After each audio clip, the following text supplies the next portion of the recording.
ಸಚಿವ ಸಂಪುಟ ರಚನೆ ಸರ್ಕಸ್ ದೆಹಲಿ ಅಂಗಳ ತಲುಪಿದ್ದು ಪಟ್ಟಿ ಸಮೇತ ಸಿಎಂ ಸಿದ್ದರಾಮಯ್ಯ ಡಿಕೆ ಶಿವಕುಮಾರ್ ದೆಹಲಿ ತಲುಪಿದ್ದಾರೆ. ಕೆಸಿ ವೇಣುಗೋಪಾಲ್ ನಿವಾಸದಲ್ಲಿ ರಾತ್ರಿ ಸಭೆ ನಡೆದಿತ್ತು. ಸಿದ್ದು ಡಿಕೆ ಶಿವಕುಮಾರ್ ಜೊತೆ ಪಟ್ಟಿ ಬಗ್ಗೆ ಚರ್ಚೆ ನಡೆಸಲಾಗಿದೆ. ಆದರೆ ಡಿಕೆಶಿ ಮೊದಲೇ ಖರ್ಗೆ ಜೊತೆ ಪಟ್ಟಿ ಬಗ್ಗೆ ಚರ್ಚಿಸಿದ್ದಾರೆ. ಮಂತ್ರಿ ಆಗಲಿಕ್ಕೆ ದೆಹಲಿಯಲ್ಲಿ ಭರ್ಜರಿ ಲಾಬಿ ನಡೆದಿದ್ದು ವಿಜಯಾನಂದ ಕಾಶಪ್ಪನವರ್, ಬೈರತಿ ಸುರೇಶ್, ಅಶೋಕ್ ಪಟ್ಟಣ್ರಿಂದ ದೆಹಲಿಯಲ್ಲಿ ಲಾಬಿ ನಡೆದಿದೆ. ಸಿದ್ದು ದೆಹಲಿಗೆ ಹೋಗುವಂತ ಮುನ್ನವೂ ಕೂಡ ಕೋನರೆಡ್ಡಿ, ಶಿವಲಿಂಗೇಗೌಡ ಸಿಎಂ ಸಿದ್ದರಾಮಯ್ಯ ಅವರನ್ನ ಭೇಟಿ ಮಾಡಿದರು. ಸಚಿವಾಕಾಂಕ್ಷಿಗಳ ಸಹ ದೆಹಲಿ ತಲುಪಿದ್ದು ಸಾಕಷ್ಟು ಲಾಭಿಯನ್ನು ನಡೆಸ್ತಾ ಇದ್ದಾರೆ. ಮಂತ್ರಿ ಆಗಲಿಕ್ಕೆ ವಿಜಯಾನಂದ ಕಾಶಪ್ಪನವರ್, ಬೈರತಿ ಸುರೇಶ್, ಅಶೋಕ್ ಪಟ್ಟಣ್ ಭರ್ಜರಿ ಲಾಬಿಯನ್ನು ನಡೆಸಿದ್ದಾರೆ. ಸಿದ್ದು ದೆಹಲಿಗೆ ಹೋಗುವ ಮುನ್ನವೂ ಕೂಡ ಕೋನರೆಡ್ಡಿ, ಶಿವಲಿಂಗೇಗೌಡ ಅವರು ಭೇಟಿ ಮಾಡಿ ಸಚಿವ ಸ್ಥಾನಕ್ಕಾಗಿ ಕಸರತ್ತನ್ನು ನಡೆಸಿದರು.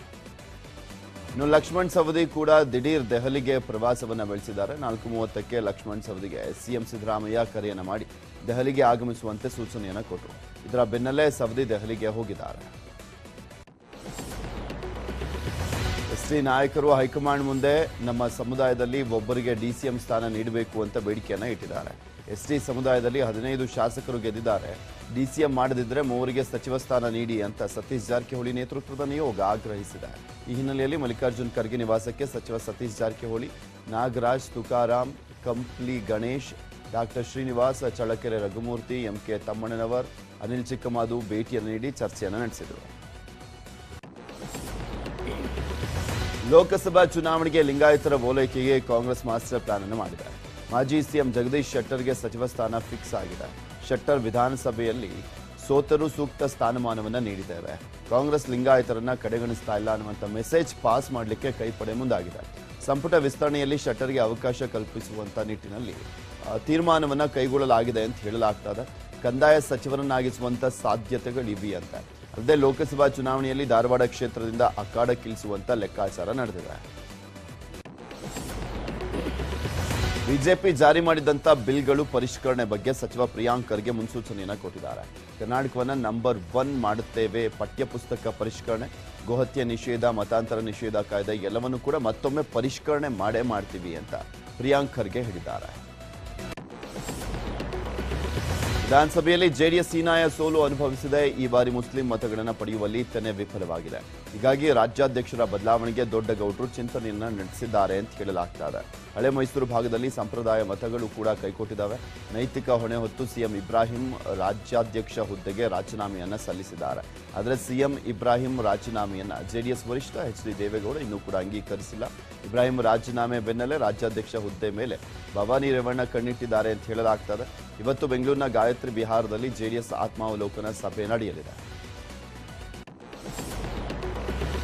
ನಿನ್ನೆ ದೇವೇಗೌಡರ ನಿವಾಸದಲ್ಲಿ ಜೆಡಿಎಸ್ ಶಾಸಕರ ಸಭೆ ನಡೆಸಲಾಯಿತು. ಈ ವೇಳೆ ಎಚ್ಡಿಡಿ ಮಾತನಾಡಿದ್ದು, ಸಂಖ್ಯಾಬಲ ಇಲ್ಲವೆಂದು ಎದೆಗುಂದಬೇಡಿ. ಹಿಂದಿನ ಲೋಕಸಭೆಯಲ್ಲೂ ಕೂಡ ನಾನು ನಮ್ಮ ಪಕ್ಷದ ಪರವಾಗಿ ಒಬ್ಬನೇ ಇದ್ದೆ. ಹಾಗಂತ ನಮ್ಮ ಹೋರಾಟದ ಕಿಚ್ಚು ಕಡಿಮೆ ಆಗಿದೆಯಾ ಅಂತ ನೂತನ ಶಾಸಕರಿಗೆ ಮಾಜಿ ಪ್ರಧಾನಿ ಎಚ್.ಡಿ. ದೇವೇಗೌಡ ಧೈರ್ಯವನ್ನು ತುಂಬಿದರು. ಜೆಡಿಎಸ್ ಶಾಸಕರ ಸಭೆಯಿಂದ ಎಚ್.ಡಿ. ರೇವಣ್ಣ ಕುಟುಂಬ ದೂರ ಉಳಿದಿದೆ. ಚುನಾವಣೆ ಸೋಲಿನ ನೈತಿಕ ಹೊಣೆ ಹೊತ್ತು ಜೆಡಿಎಸ್ ರಾಜ್ಯಾಧ್ಯಕ್ಷರ ಹುದ್ದೆಗೆ ಸಿಎಂ ಇಬ್ರಾಹಿಂ ರಾಜೀನಾಮೆಯನ್ನು ನೀಡಿದ್ದಾರೆ. ಇನ್ನು ನನಗೆ ನನ್ನ ಮಗನಿಗೆ ಯಾವುದೇ ಪದಾಧಿಕಾರಿ ಹುದ್ದೆ ಬೇಡ ಅಂತ ಜಿ.ಟಿ. ದೇವೇಗೌಡ ಹೇಳಿದ್ರು. ಈ ಚುನಾವಣೆ ಸಮುದ್ರದಲ್ಲಿ ಈಜಿ ಬಂದ ಅನುಭವ ಆಗಿದೆ. ನಮಗೆ ಯಾವ ಹುದ್ದೆ ಬೇಡ, ನಿಭಾಯಿಸುವಂತ ಶಕ್ತಿ ಇಲ್ಲ ಅಂತ ರಾಜ್ಯಾಧ್ಯಕ್ಷ ಯುವ ಘಟಕದ ಅಧ್ಯಕ್ಷ ಹುದ್ದೆಯನ್ನು ಜಿಟಿಡಿ ಅಂಡ್ ಸನ್ ತಿರಸ್ಕರಿಸಿದ್ದಾರೆ. ಸಿದ್ದರಾಮಯ್ಯ ಅವರನ್ನ ಹತ್ಯೆ ಮಾಡಿ ಎಂದಿದ್ದಂತ ಅಶ್ವಥ್ ನಾರಾಯಣಗೆ ಸಂಕಷ್ಟ ಎದುರಾಗಿದೆ. ಅಶ್ವಥ್ ನಾರಾಯಣ್ ವಿರುದ್ಧ ಫೆಬ್ರವರಿಯಲ್ಲೇ ಮೈಸೂರಿನ ದೇವರಾಜ ಠಾಣೆಯಲ್ಲಿ ದೂರು ಸಲ್ಲಿಸಲಾಗಿತ್ತು. ಅಂದಿನಿಂದ ಈ ದೂರಿನ ಮೇಲೆ ಯಾವುದೇ ಕ್ರಮ ಆಗಿರಲಿಲ್ಲ. ಈಗ ಎಫ್ಐಆರ್ ದಾಖಲಿಸುವಂತೆ ಕಾಂಗ್ರೆಸ್ನ ಎಂ ಲಕ್ಷ್ಮಣ್ ಮನವಿಯನ್ನ ಮಾಡಿದ್ರು. ಅದರಿಂದ ನಿನ್ನೆ ಎಫ್ಐಆರ್ ದಾಖಲಾಗಿದೆ. ಮತ್ತೆ ಪಠ್ಯ ಪರಿಷ್ಕರಣೆಯ ದಂಗಲ್ ಶುರುವಾಗಿದೆ. ಆರ್ಎಸ್ಎಸ್ ಸಂಸ್ಥಾಪಕ ಹೆಡ್ಗೇವಾರ್ ಪಾಠಕ್ಕೆ ಹಾಗೂ ಚಕ್ರವರ್ತಿ ಸೂಲಿಬೆಲೆ ಪಾಠಕ್ಕೂ ಕೂಡ ಕತ್ತರಿ ಹಾಕುವಂತ ಸಾಧ್ಯತೆ ಇದೆ. ಕೇಸರಿ ಪಠ್ಯ ಮಕ್ಕಳ ಕಲಿಕೆಯಲ್ಲಿ ಬೇಡ ಅನ್ನುವಂಥ ಆರೋಪ ಕೇಳಿಬಂದಿದೆ. ಬಿಜೆಪಿ ಸರ್ಕಾರದ ಅವಧಿಯಲ್ಲಿ 95% ಪಠ್ಯ ಪರಿಷ್ಕರಣೆ ಮಾಡಲಾಗಿತ್ತು. ಅಧಿಕಾರಕ್ಕೆ ಬಂದರೆ ಪಠ್ಯ ಪರಿಷ್ಕರಣೆ ಅಂತ ಕಾಂಗ್ರೆಸ್ ಹೇಳಿತ್ತು. ಶಾಲೆ ಪ್ರಾರಂಭಕ್ಕೂ ಮುನ್ನವೇ ಪಠ್ಯ ಪರಿಷ್ಕರಣೆ ಗೊಂದಲ ಮೂಡಿದೆ. ಇದೀಗ ಮತ್ತೊಮ್ಮೆ ಪರಿಷ್ಕರಣೆ ಮಾಡುವಂತೆ ರೂಪ್ಸಾ ಅಧ್ಯಕ್ಷ ಲೋಕೇಶ್ ತಾಳಿಕಟ್ಟೆ ಸರ್ಕಾರಕ್ಕೆ ಒತ್ತಾಯಿಸಿದ್ದಾರೆ. ಸಂಜೆ ಆಗ್ತಾ ಇದ್ದಂತೆ ಬೆಂಗಳೂರಿನಲ್ಲಿ ಮಳೆ ಶುರುವಾಗಿದ್ದು ವಾಹನ ಸವಾರರು ಪರದಾಟವನ್ನು ಮಾಡಿದರು. ಇತ್ತ ನೆಲಮಂಗಲದಲ್ಲಿ ಗುಡುಗು ಸಿಡಿಲು ಸಮೇತ ಬಿಸಿಲು ಮಳೆಯಾಗಿತ್ತು.